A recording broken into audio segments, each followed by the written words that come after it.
Hi hello welcome to post 360. నేను మీ మురళీ రాపల్లి.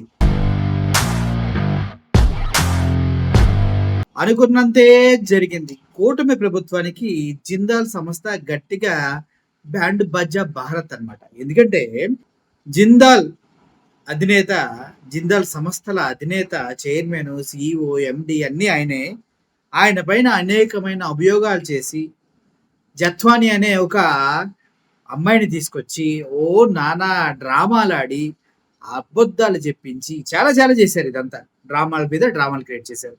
అంతే విజయనగరంలో రోడ్డు పడ్డ జిందాల్ కార్మికులు అంట. అర్థమవుతుంది కదా, జిందాల్ కార్మికులు రోడ్డు మీద పడ్డారంట.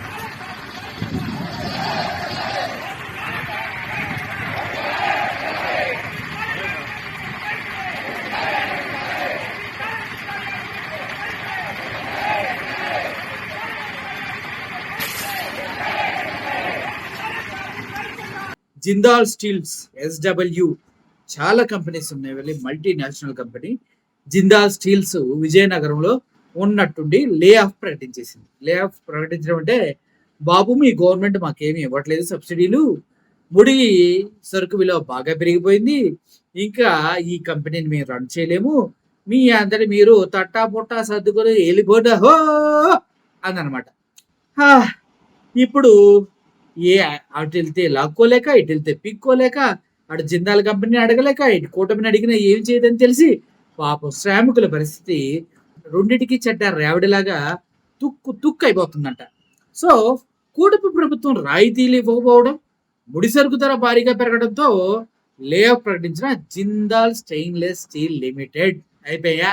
అర్ధాంతరంగా లే ఆఫ్ ప్రకటించడంతో రోడ్డున పడ్డ కార్మికులు పాపం. దాంతో మనం ఆదుకోవాలంటూ నీరసండలు. ఎవరు ఆదుకోవాలన్నా? ఎవరు ఆదుకోవాలి? ఎకరం 99 పైసలకి అమ్మేశారు టీసీఎస్కి, తెలుసా? ఎక్కడ?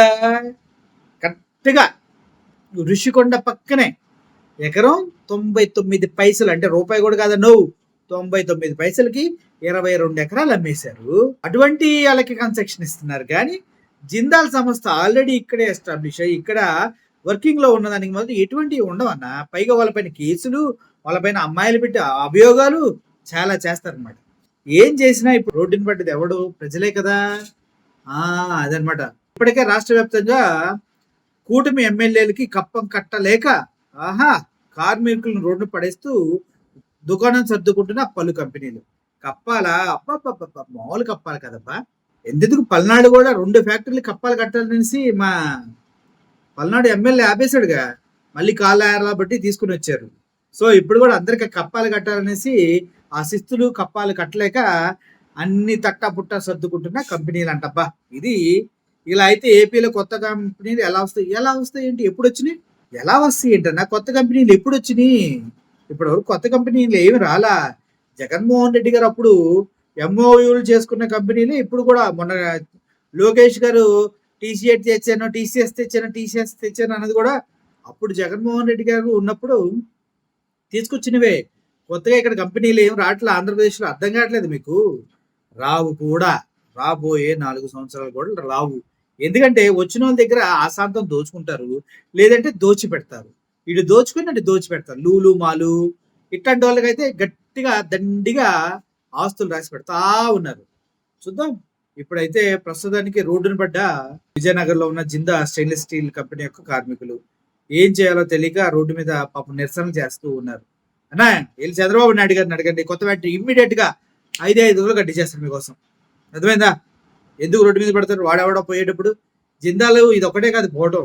గతంలో ఈ చంద్రబాబు నాయుడు గారు, లోకేష్ దావోస్కి వెళ్ళక ముందే 3 లక్షల కోట్లు ఇన్వెస్ట్ చేయాలి గ్రీన్ ఎనర్జీ పైన, ఇంకా వేరే వేరే సోలార్ సిస్టమ్స్ పైన. బట్ ఎప్పుడైతే చంద్రబాబు నాయుడు గారు వచ్చారో అప్పుడు జిందాల్ మొత్తం విత్డ్రా చేసుకుని తమిళనాడుకి వెళ్ళిపోయింది, కర్ణాటక వెళ్ళిపోయింది, ఆంధ్రప్రదేశ్లో ఇన్వెస్ట్ చేయట్లేదు. సో ఓవరాల్ గా ఆంధ్రప్రదేశ్లో కంపెనీలు రావట్లేదు అంటూ వీళ్ళు చెప్తూ ఉన్నారు. అదే న్యూస్ మీకు అందిస్తున్నా. వస్తాయా రావా అనేది మీరు చెప్పండి. Thank you for watching this video. Murali sending up. Thank you so much.